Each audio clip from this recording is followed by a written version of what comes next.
girlfriends. Totoo. Gusto niyo ako maging presidente? Dapat malaman ninyo yung pagkatao ko. Yung isa naman, medyo ambisyosa yung bata. Sabi niya, kaibigan mo kasi may-ari ng Honda. Oo, kaibigan ko. Sabi niya, pwede ba yung... Sabi niya, bigyan mo na ako ng repossess. Mura lang. Sabi ko, total, ano man ang biyahe natin sa buhay natin dalawa? Sunduin kita doon sa boarding house mo. Pasok tayo ng motel. Short time lang naman. Iuwi kita. Pag nakauwi yan sila, hindi na bulis siya. Wala namang dumukot sa soso o sa pante. Wala namang nag-hold up sa kanila at nakangiti dumating sa bahay ninyo. Yun ang habulin ninyo para sa lahat ng tao.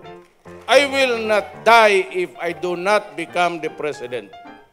Comelec, gusto ninyong manalo yung 4? Minus ako. Okay, good. Disqualify me. Walang problema sa akin. Uwi na ako doon sa amin.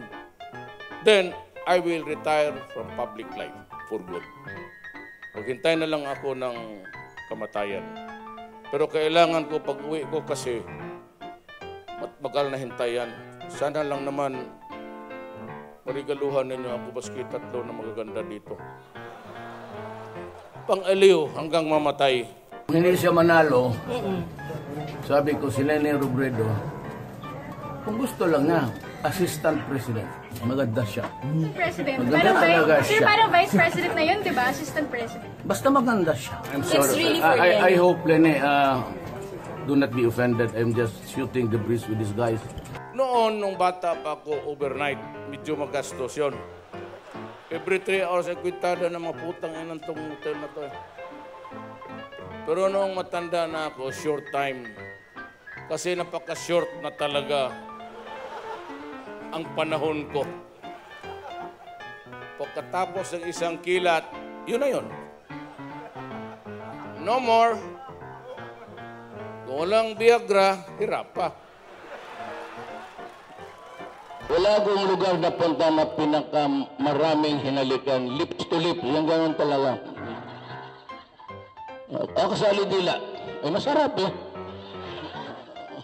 Hindi na bali ako matalo, mahalikan ko lang lahat dito mga ganda, okay na sa akin. I'm not the most moral person in this world.